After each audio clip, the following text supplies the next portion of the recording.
Matt, are you there? Hey, yes, I'm here. How's it going?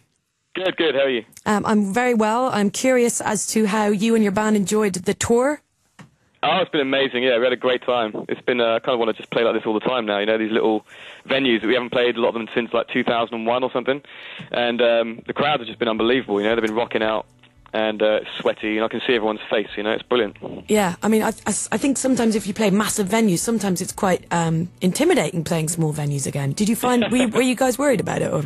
Actually, I find it the opposite. I find it much more, you know, chilled out and relaxed. You know, it's much more casual, much more improvisation, and you can kind of, you know, you're less scared of making mistakes, and actually, you end up taking more risks and just mucking around a bit more, you know. So it's, and the main thing is you can just see everyone's face. You know, even people like towards the back of the venue, you can just see them all, and it's so nice to see all these pretty hardcore fans out there digging all the. Because we're playing a lot of old stuff as well. You know, we played some sort of old B-sides and stuff like that we haven't played for years. You know, so it's been nice to reconnect with those songs. You know. And how has it been playing the new stuff as well? Oh, it's been great. Yeah, that song called Phyco that we put out, I've got to say, that's probably the best reaction to a live, reaction to a song we played live I've ever seen, you know, since we began. I mean, that's a big statement. It's just one big mosh pit from the beginning to the end, you know, and it's, I mean, yeah, and people just seem to, and everyone sings the riff, like no one sings the, It's one of those cheap ass riffs that just ass as in a cross between a donkey and a mule, whatever it is. I don't mean it in an offensive way. And yeah, it's one of those cheap riffs that just everybody gets straight away. You know, so it's really cool. Oh my goodness, Matt, are you going to take over from White Stripes' Seven Nation Army as the most sung riff ever? The most, yeah, we've sort of distilled that riff a little bit further down to an even simpler format. Yeah. Totally.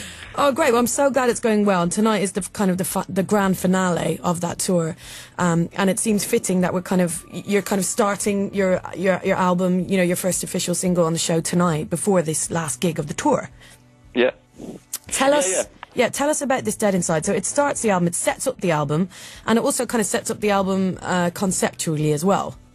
Yeah, the album's got a bit of a narrative going on it. The sort of first song is like a pretty jaded song where a person loses hope and kind of therefore becomes vulnerable to kind of the darker forces which happen on the next few songs. You know, like Phyco's obviously like sort of being drawn into military brainwashing, and then songs after that are just sort of battling the dark forces that are sort of trying to control our minds and everything. And then eventually you get to songs like Revolt and Defector, where the person sort of fight back, you know, and sort of retakes control of themselves. And then Aftermath is obviously like a sort of rekindling with love type situation, and then the Globalist is just like a crazy mental 10-minute prog nightmare, you know, which is about the rise. It's about the rise and fall of a dictator. A lot of fans keep tweeting asking about what song's the sequel to Citizen Erased. It's a song called The Globalist, which is basically it's like a narrative within itself about the sort of I said the rise and fall of a dictator and the end of the world and World War III and all the good stuff that I like, you know. And come here, are these genuine, real concerns, or is this symbolism? Like, tell me about, you know, these. You know, you're talking about the dark stuff. Right. Yeah. I'd say it's like, you know, the drones thing. You know, I was reading a lot about drones and what they're all about and everything. And to me, they've put like a modern metaphor for what it is to lose empathy, you know, and to start to not really care much about what's going on around you and what's going on around the world, you know. And I think that you know, through modern technology and obviously through drone warfare in particular, it's possible to actually do quite horrific things by remote control at a great distance without actually feeling any of the consequences or even feeling responsible in some way, you know.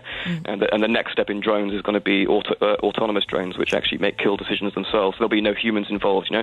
So I think we're right on that edge right now, where we're sort of taking the step into losing empathy, you know. And I think the album is basically exploring that journey, you know. Amazing. Okay. Well, listen, that's a great kind of rundown of the general themes of the album Drones, and we're going to go back and listen to Dead Inside again with that context. Matt, thank you so much. Cool. Thanks a lot. Thanks. Have a great gig tonight. Yeah, cheers. Yeah, hope to see you soon. Yeah, take care. All right, take care. Bye-bye. Yeah, bye-bye.